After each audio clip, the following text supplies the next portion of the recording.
Hey everybody, it's your best friend Drew Geraci, and I got some comics for you for the spinner rack and from the spinner rack.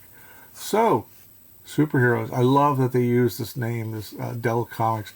I'm surprised actually they didn't try and keep that trademark because that was around '66 or so, and I think a year later is when Marvel Comics grabbed Captain Marvel because it was in copyright oblivion. So Fab Four, I guess they were counting on the word superheroes and Fab Four, Beatles, of course. And the whole thing is done by Sal Trapani, who, this is like him being almost 20 years in the comics. I didn't know that until recently. And, oh, look at that. Computers. Yeah, that's pretty cool. I didn't read it, of course, because it's too educational. And it's hopelessly outdated, but that's cool. I think that was smart that they did that. Superfans meet the mightiest heroes of all time. Although they were conceived and constructed by incredibly clever scientists, they are more than robots. They never feel love, pity, or perhaps even fear. They are androids, artificial humans. Watch it, Polly. We got to stop him.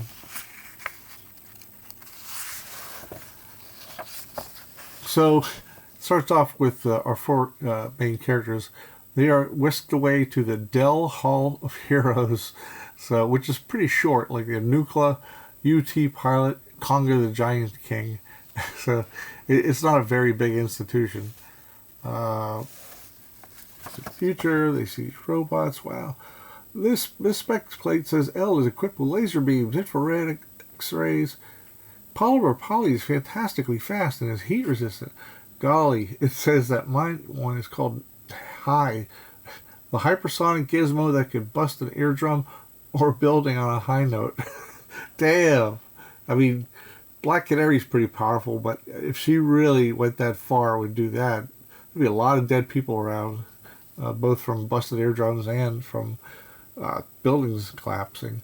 So listen to this Crispy. He is a cryogenic android. He's a one-man cold weight. He can project absolute zero to fantastic distances, freeze a jet plane flame right in the pie. Now that paragraph there, maybe it is, accurate in a way. It's poor. It's written. Everything is there, but school teachers would tell you that this was an awkward paragraph. Like you would break things up or rearrange something to make it clear, but it's very awkward. It doesn't roll off the tongue. And even if it wasn't on the tongue, if it was in a book, any book, you'd have to go back and look at it. You saw me stumble. So here comes a robot who looks amazingly like the robot in Amazing Spider-Man number 7, but with a little upgrade. So this is cool. We got the Hall of Heroes and all that, but this is just dead air. He could have done something in between. But maybe he was given a tight deadline. Who knows? But the art is pretty nice. Well, this guy's name is what is his name? Dr. Lucky, spelled inaccurately. Come on. Well, Drew, turn that page. So anyway, the androids fall from this electrical storm, and you find out that their minds have transferred. These four fans transfer their consciousness into the androids. And I don't know what's happening. I seem to be an android now, but that's me right there, Polly Wheeler. And I don't really, I think I'm dead, but she seems to be breathing. Blah, blah, blah, Drew. You tell him with your garbled mouth. Blah, blah. Okay. Well, she manages to get back into her android body, and she's all relieved. And I love that face right there. A little like young Dean Martin. So, I won't give up. You want to stop, Danny. You might injure your mind. It's a lot going on. Mechanical robot just going nuts. I love it. He's like, get back, I order it. That always happens. Crash. So, our heroes are now back in their android bodies. I like this. There goes the old pitching arm, Endo Man. True! Painfully true! That's too funny. I love that. Get him, Crispy. So they escape over a roof. He does the Iceman kind of thing with the. Of course, when it melts, it's probably going to crush a bunch of people. But that was the thing people said about the early Iceman issues in X-Men. This page, that's kind of neat, but man, so much dead air. And I'm not saying you should fill it up with captions. That's just very, I don't know. That's if I were an editor, I would ask for a different layout. So, get away! Whoops! He's on the ice steps too. Be warned, you! Oh, whoops! That's the end of Endoman. Crash. That's all it took to take him out. So he's got his sonic ray on. They're fit to burst, but they're stopped. And they learn they could be those androids anytime they want. I like the green. It's like Captain Marvel from Marvel Superheroes number 12, I think. So, goes for a casual ride. Crash.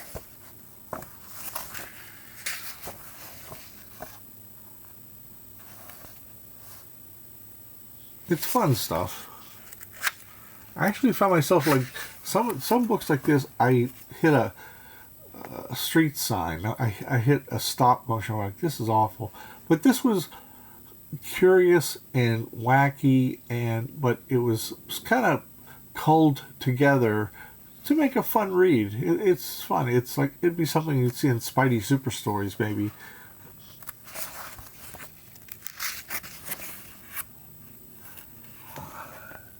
Watch this one, super fans, as Polly hurtles around Endoman, evading his gargantuan grabs. I think he meant grasp. She realizes a polyfilament slightly thicker than her hair, but 1,000,000 times as strong. 1,000,000? Just, you look pretty. Will you stand still?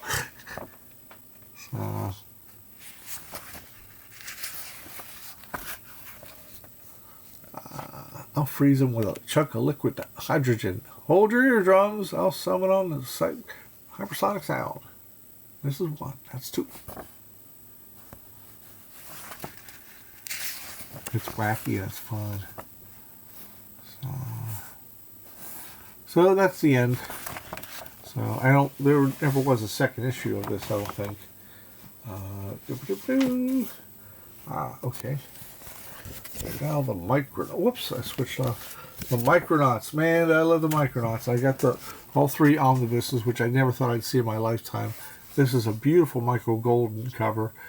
He did the first year, and it was fantastic. And he would come back periodically to do covers. He actually stayed through the second year doing covers.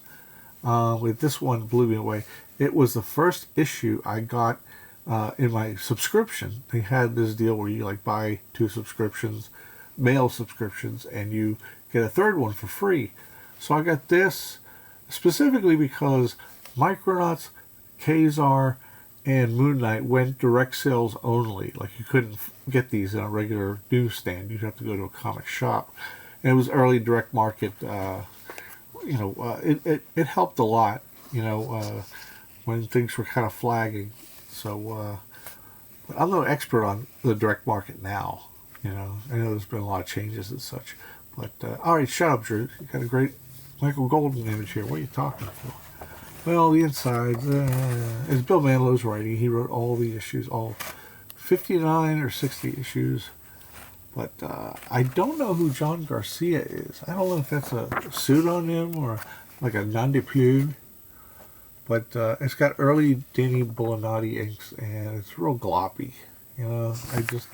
He got really good when he did Fantastic Four in the 90s. He got really sharp. But early on, it's so muddy. I hate saying that. I don't mean to be rude, but that's how, he got better, so, This is nice, though. Cross-hatching there. That's really nice. But anyway, the real treat of this issue is the backup feature with Gil Kane art. Oh, man. Gil Kane came aboard in about 2 issues after this, but he was inked by Danny Bulanati, so it really was a sloppy mess. I don't, you know, sorry, it's just the way it is. I feel. So you got King Incan himself. Really great poses.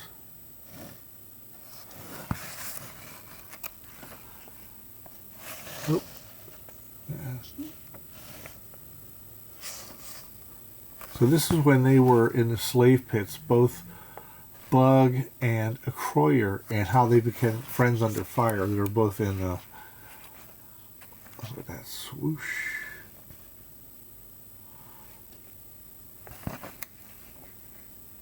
And there is a Croyer. Man, is that badass. I sound like a kid. Badass. Well, you know, if I see something badass, I will call it thus. So this is kind of a prequel to Micronauts Annual #1, I think. 1 or 2, where it showed the two of them, like, you know, they met in the pits, and they bonded over fighting the bad guys. I would love to see Bug in one of these TV movies, but I don't know if they would keep the tick sound. Oh well, you wouldn't have a snail loaf aboard this hub, would you? So here we go. This is a note for discriminating readers. If you're not discriminating, you can skip this page. So it goes on and on about Moon Knight. It's a real good, you know, introduction. Oops, oops, oops.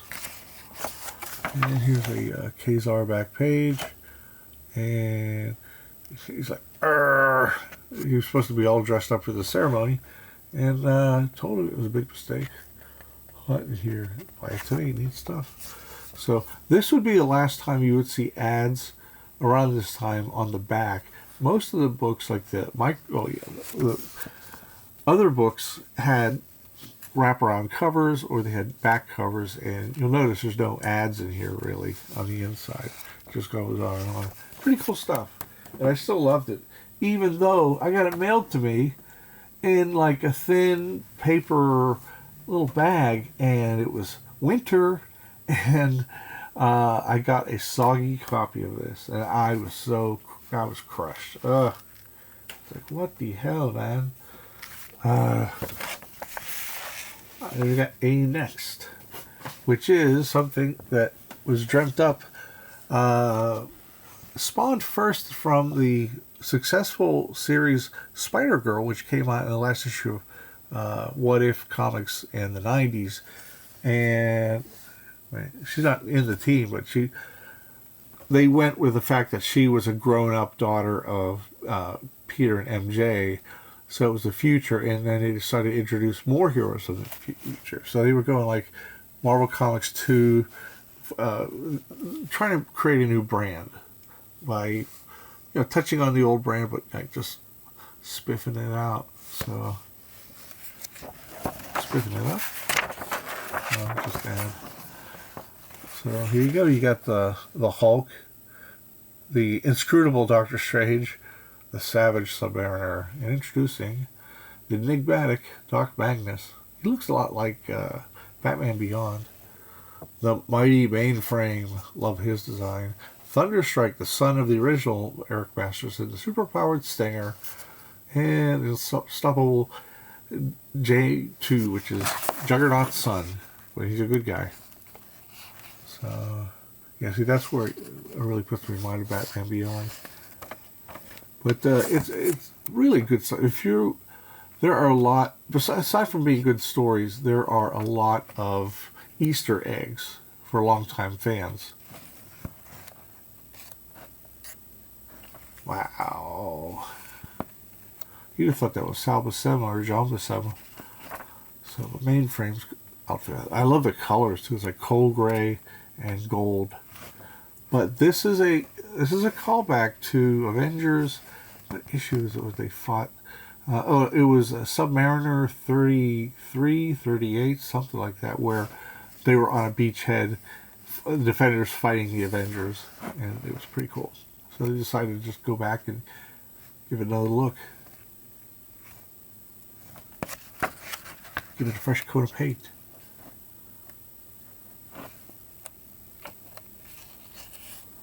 Oh man, Shevitz, that is incredible. So we learned later that Mainframe's not a real person. And here's another thing. The Juggernaut takes off. Like, we gotta get out of here. Because he's horrified that Mainframe's been torn into. And you got this guy who's super powered, but he's just going on instinct. Mainframe, but I know what you think you saw, but it was a robot. You're still alive? I am fine. So he's kind of like, he's probably also kind of like Nomad from the Tower Comics, where there's a whole bunch of him. And look at the detail on the muscles.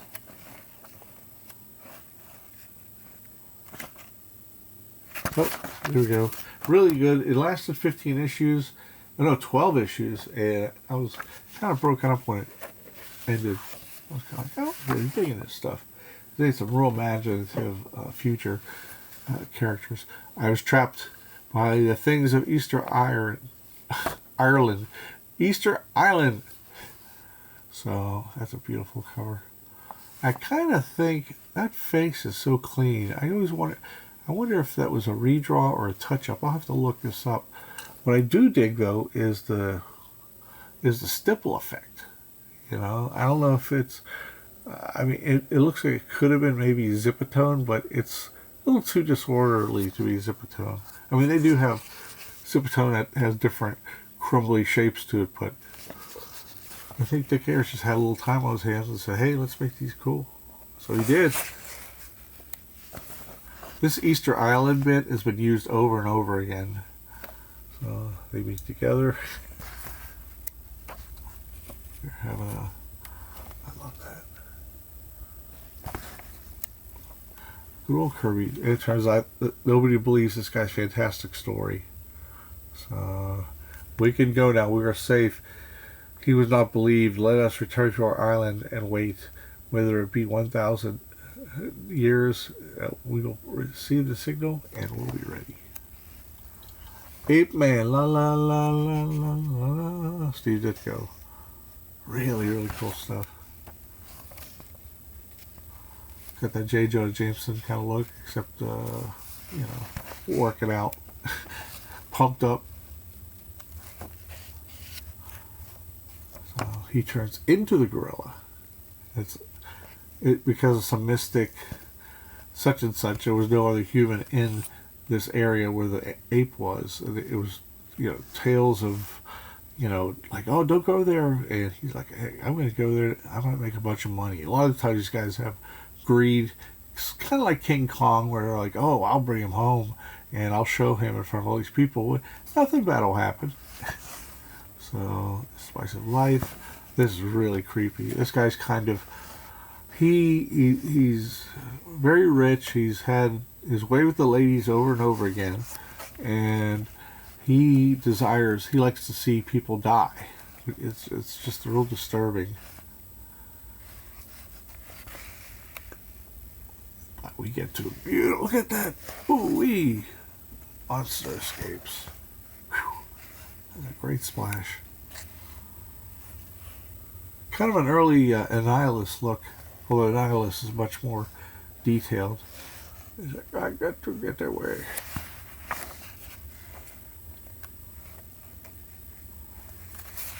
What's really cool about this, he hears about a rocket. On the radio, they're talking about a rocket. He goes, the Earthlings have rockets. That's the answer. Because he's stranded. New rocket in orbit. Reading the paper. Understanding English on the paper. Who cares? Well, it turns out he goes inside the missile, just sneaks past the guard to be towed. Love it. And he goes inside, but I'm safely inside the rocket. Now all I need to do is rearrange the controls. But wait, there are no controls. There's no oxygen source either. This is insane. I can understand a rocket without instruments, without oxygen. What do I turn myself into? What a dumbass. Oh, come on, turn the pages. People are waiting.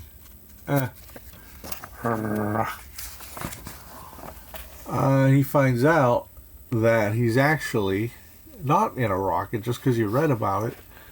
He's in a time capsule that they're going to bury for 1,000 years. When it'll be opened by some future race, and the records will be in good shape.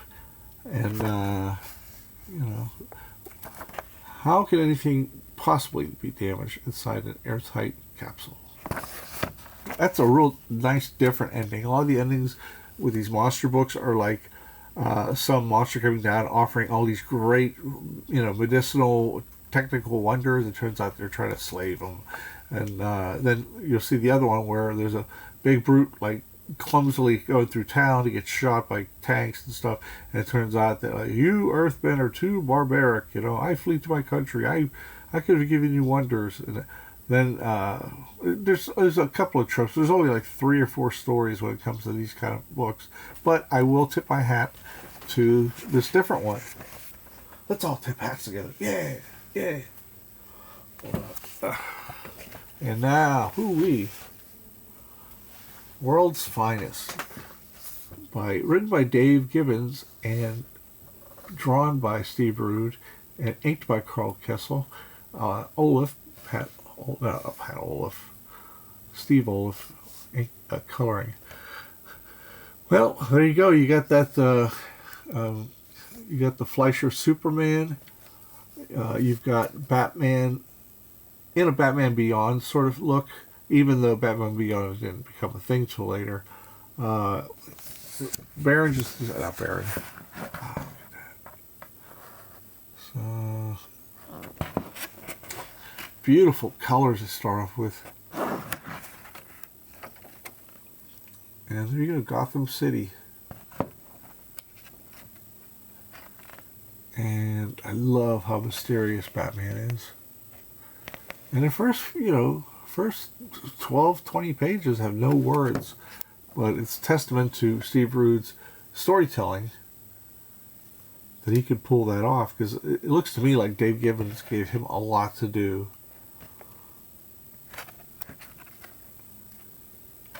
Joker. Yeah, see, he sort of, Rude went back to like the early years of the Joker when he had those ears. I love those ears. So, now it's Metropolis. It's by contrast as this golden, shining city. LexCorp. I love this panel where the girl has her earphones and she's got like a soda pop in her hand. And I don't know why, that's just amazing. And then the kid and the guy, looks like a father and daughter and a little dog there. It's real charming.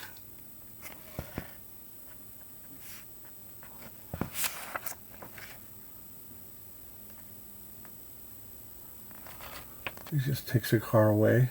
No speed lines, it's just kind of floating, which is great. Oh. Bail bond. Luther got away.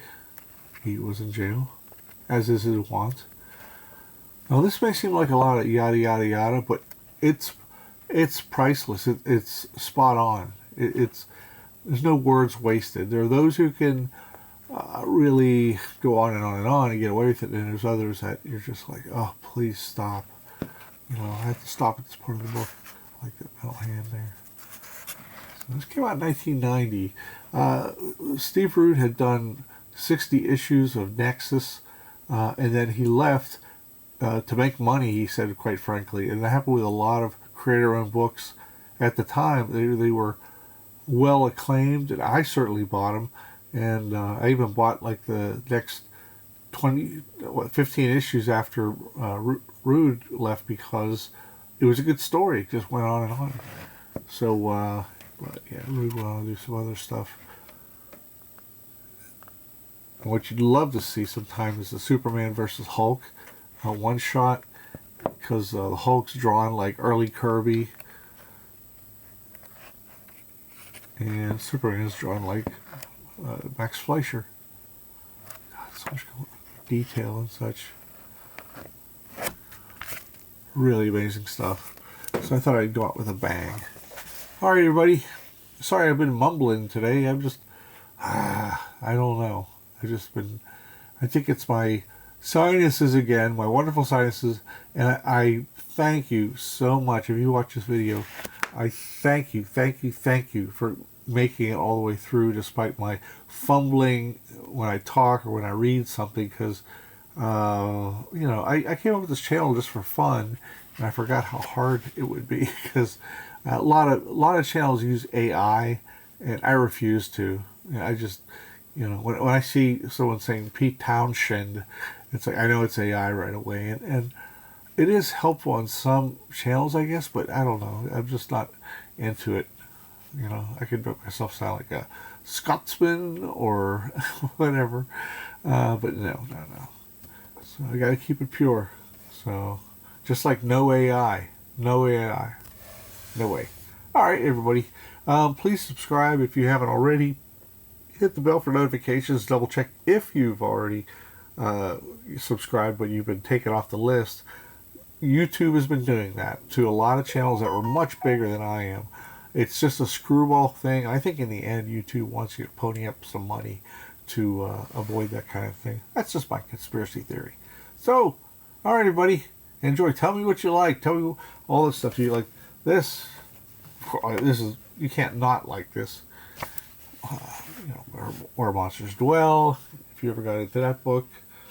And if you're a classic Marvel reader, I recommend all 12 issues of A-Next, and I think there are 12 issues of Spider-Girl. Oh, Spider-Girl lasted a long time.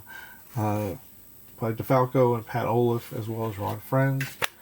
And let me know what you think of this. The little book that couldn't, but did try. It was neat. I was intrigued enough to pick it up. So, all right, now I am done. Thank you for watching this, and I wish you all well. Alrighty, bye.